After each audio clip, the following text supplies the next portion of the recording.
Self-discipline is the center of all material success. I see self-discipline as a really positive thing.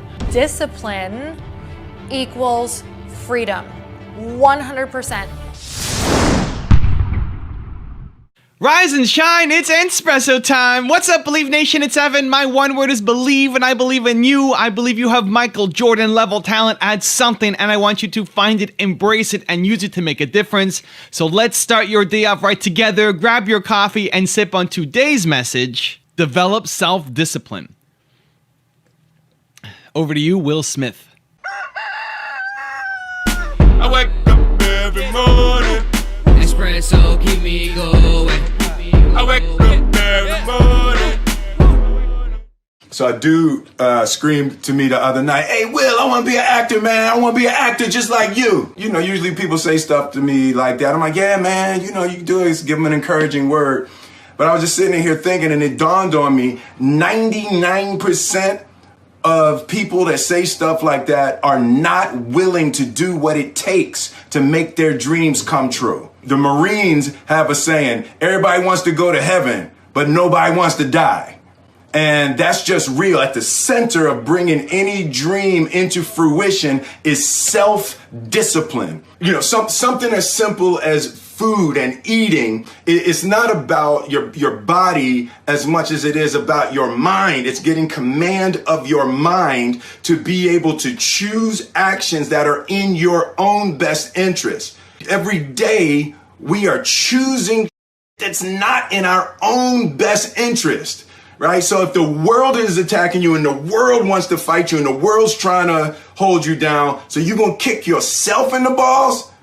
So you're going to stop yourself from getting what you dream. Self-discipline is the center of all material success. You cannot win the war against the world if you can't win the war against your own mind. So I agree with Will Smith. I think it's a game of self-discipline. You know what you need to do, and if you don't know what you need to do, you can easily look something up, but you're getting in your own way. It's the mind. The mind is getting in your own way. If you want to lose weight, you know how to do it. You got to eat less, you got to work out more, you will lose weight. Why are you not doing it? Self-discipline. Your mind is getting in your way. But I see self-discipline as a positive. I think self-discipline has a really negative connotation a lot of times. I think in a lot of the messages that people are putting out, it comes across as this really negative thing. Like you have to force yourself to do all of the stuff that you really hate and it's gonna suck, but you have to keep going. You gotta do it. You gotta be disciplined. If you're not disciplined, you suck. Everything's terrible. It just comes across as this really negative, forcing yourself to do stuff that doesn't resonate with me. I see self-discipline as a really positive thing. I think it's really helpful. I think it's amazing and beautiful and golden. Let's look at weight as an example. I am the lowest weight that I've been all year. I'm on a routine. It's working. The specific strategies that don't really matter. One, intermittent fasting. So I'll only have water and a coffee until noon, and then after that I'll start eating. I do that 7 days a week. I run for 30 minutes. Usually at night while I'm watching a show with my wife, 7 days a week. And then 6 days a week, I'll restrict my calories, not really forcing myself not to eat food, just not eating Doritos and not eating junk, right? Eating healthy food 6 days a week. And then Saturdays I get to do what I want. 6 days a week. Those are the strategies that I use. It may seem like torture, but it's not. And the thing that helps me get through it is the mindset, because the positive of all of this is I'm losing weight. I'm feeling great. I'm making progress. I'm super pumped that I'm getting closer to my goal. I feel amazing about myself. So I think self-discipline, usually it seems to focus just on the actions that you just have to grind your way through it without enough focus on the mission of what you're trying to accomplish and how beautiful and wonderful that is. And so yes, some of it might suck, right? But you're moving towards something amazing and beautiful. So I think people just focus too much on the negative part of it. And if you force yourself to do something that you hate, you can only do it for so long before you give up.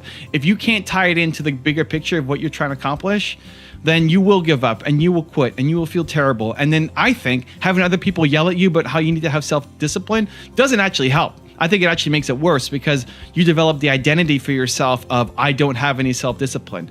You can build it. It's not that difficult to do. in my perspective and my view, all you need to do is make sure that you have a really strong why. Make sure that you have an outcome that you are really looking forward to and you love doing.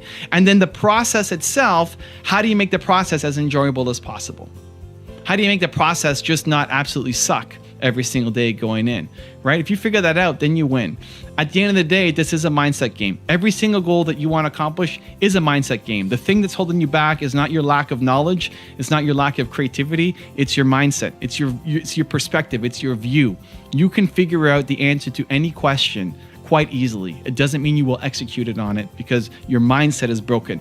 Nothing else. You already have everything you need to win. And so discipline is really important. I just try to tie it into some bigger picture thing that I'm trying to accomplish that is more important than any minor pain that I have to struggle through in the moment. And that's my perspective. I hope it helps. I'm maybe just a little bit of a different bird on this one, and I'd love to know what you think. Now, I've got a really special bonus clip for you that I think you're going to enjoy. But before that, question of the day, what do you think about self-discipline? Am I wrong? Am I right? I'd love to hear your perspective. Leave it in the comments below. Thank you guys so much for watching. I believe in you. I hope you continue to believe in yourself and whatever your one word is. Much love. I'll see you again tomorrow morning for another shot of Entspresso, and enjoy the bonus clip.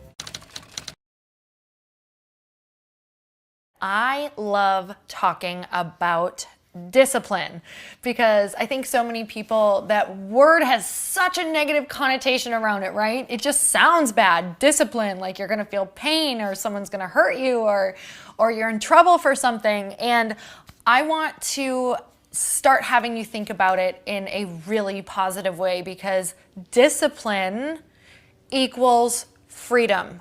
100%. It has been the theme throughout my entire life, is how if you have structured discipline in your life and you start doing the things that you don't want to do, especially if you do them first, you are absolutely going to free yourself of all of the different pain that comes with not getting your goals accomplished, that comes with not taking care of yourself, that comes with living with regret.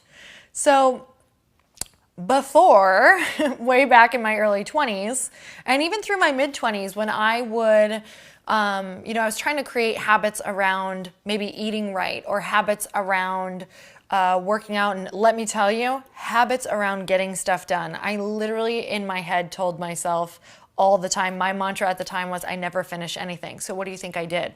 I finished nothing, because that's literally how I talk to myself. Well, I never finished anything. This is another thing I didn't finish.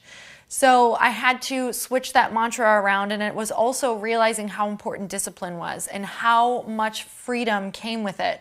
And I spent a lot of time living in agony in my head, and I was tired all the time because I spent more of my time in my brain thinking about what I didn't do and arguing with myself all day long. Am I gonna go to the gym? I don't wanna go to the gym. You should go to the gym. Why aren't you going to the gym? You know you need to go to the gym. You're never gonna get to your goals. It's like I was drained just because of the conversations I was having with myself. If I would have just gotten disciplined, committed to a time, or knew I was going, I could have focused on all of the other good things that were happening in my life and just knew this is what I'm doing.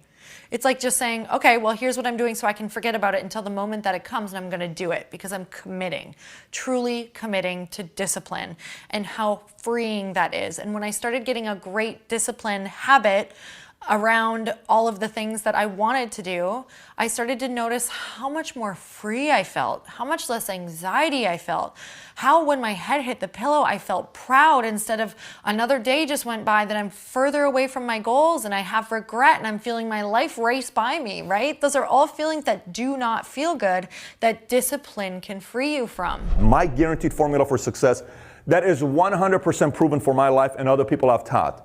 Outwork, out-improve, outlast, and out-strategize. Again, outwork, out-improve, outlast, out-strategize. What you're looking on the screen here, on the screen, look at those four again. What you're looking on the screen here, which of those four things that you're looking at, the outwork, out-improve, outlast, out-strategize, which of those four things do you think comes last? Meaning you'll learn the latest.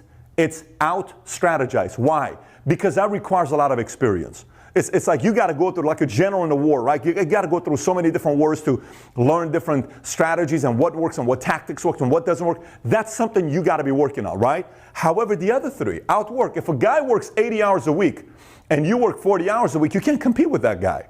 If you yourself are reading 2, 3, 4 books a month and you're developing your mind and your competitor is not, and he only reads 1 or 2, and you study in industry articles and all this other stuff, and they're not, you're studying how to recruit CEOs, CFOs, COOs, CMOs. What is the best way to stretch this $1 million investment that I got to make this happen? Who should I talk to be part of a group for mentors and CEOs group and all these? Who should I network with? What community should I be a part of? Who's the best engineers, IT firm to hire? What are these competitors doing? What are some of the guys that are not even in my market? If you start studying those industries, somebody else isn't. It's tough to compete with you. And then outlast. Some people work 80 hours a week for a year, and that's great. But they can't work 80 hours a week for 3 years. If you want another awesome video in our Black Excellence series, check out the video right there next to me. I think you'll enjoy it.